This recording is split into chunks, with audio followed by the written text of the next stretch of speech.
फरवरी 2020 में महाराष्ट्र में कांग्रेस की सरकार ने मुंबई पुणे एक्सप्रेसवे में मोनेटाइजेशन किया 8,000 करोड़ का। क्या राहुल गांधी का ये आरोप है कि उनकी सरकार ने महाराष्ट्र में एक्सप्रेसवे बेच दी?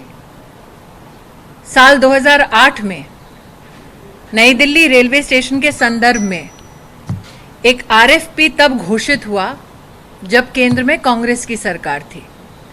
क्या राहुल गांधी का ये आरोप है कि जिस सरकार की मुखिया उनकी माताजी हैं, वो सरकार देश बेचने का दुस्साहस कर रही थी? 2006 में एयरपोर्ट के प्राइवेटाइजेशन की शुरुआत उस सरकार ने की जिसकी मुखिया श्रीमती गांधी थी। तो क्या राहुल गांधी का ये आरोप है कि उनकी माताजी जिस सरकार की मुखिया थी, उस सरकार ने रोड, रेल और साथ ही एयरपोर्ट बेच डाला?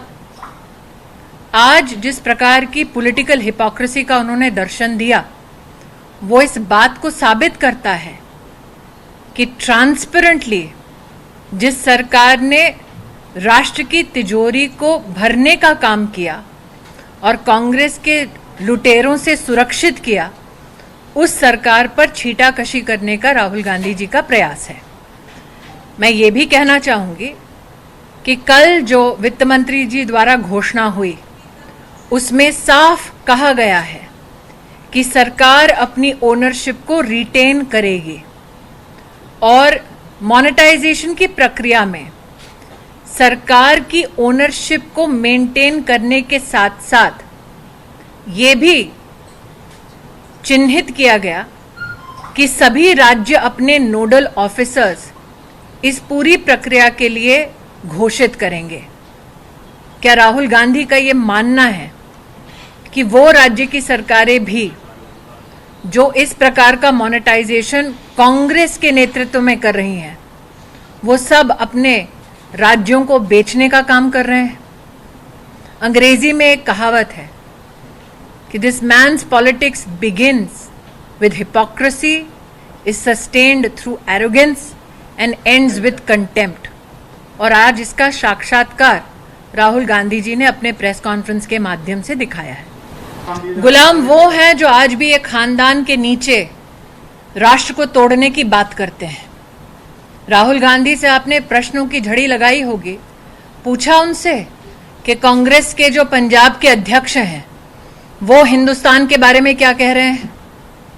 गुलाम वो हैं जो एक परिवार के आश्रय में देश के संदर्भ में जब देश प्रगति करता है तो उसके बारे में अंकुश लगाने का भरसक प्रयास करते हैं। 6 लाख करोड़ रुपया भारत की तिजोरी में आएगा, शायद राहुल जी को ये बात रास नहीं आई। 70 साल की आज़ादी में जिस परिवार ने, जिस गृह जिले से मैं हूं, वहां पर एक डिस्ट्रिक्ट हॉस्पिटल नहीं बनाया, वो प्रधानमंत्री जी को हिदायत दे रहे हैं। जहां पर वो 15 साल तक सांसद रहे, वहां पर एक सीटी स्कैन की मशीन भी तब आई जब मोदी की सरकार आई, और वो प्रधानमंत्री को हिदायत दे रहे हैं। जहां का वैक्सीनेशन ड्राइव आज लगभग 13 लाख अमेठी वासियों को मुफ्त प्रधानमंत्री जी के माध्यम से मिलने वाला है, जिसमें से 5 लाख से ज्यादा लोगों का टीकाकरण हो गया है, वहां पर वो प्रधानमंत्री जी को हिदायत दे रहे हैं। जिन्होंने एक मेडिकल कॉलेज तक एक गृह जिले में नहीं बनाया, वो प्रधानमंत्री जी को हिदायत दे रहे हैं। कोरोना के संदर्भ में एक विषय आपको और ध्यान में लाना चाहती हूं। जब कोरोना ने देश पे दस्तक दी, तब देश में एक भी पीपीई किट उपलब्ध नहीं था। उन्होंने अगर इतना सब कुछ किया तो ये बताएं कि कम से कम ये तैयारी देश में, उनके राज्य में कभी क्यों नहीं हुई? इस देश ने लॉकडाउन की अवस्था में पीपीई किट बनाना शुरू किया नरेंद्र मोदी के नेतृत्व में। तो उंगली उठाने से पहले अपने गिरेबान में थोड़ा झांक ले। मैं दोबारा कहती हूं, 6 लाख करोड़ भारत की तिजोरी में आएगा। राहुल गांधी को इस बात से तकलीफ है।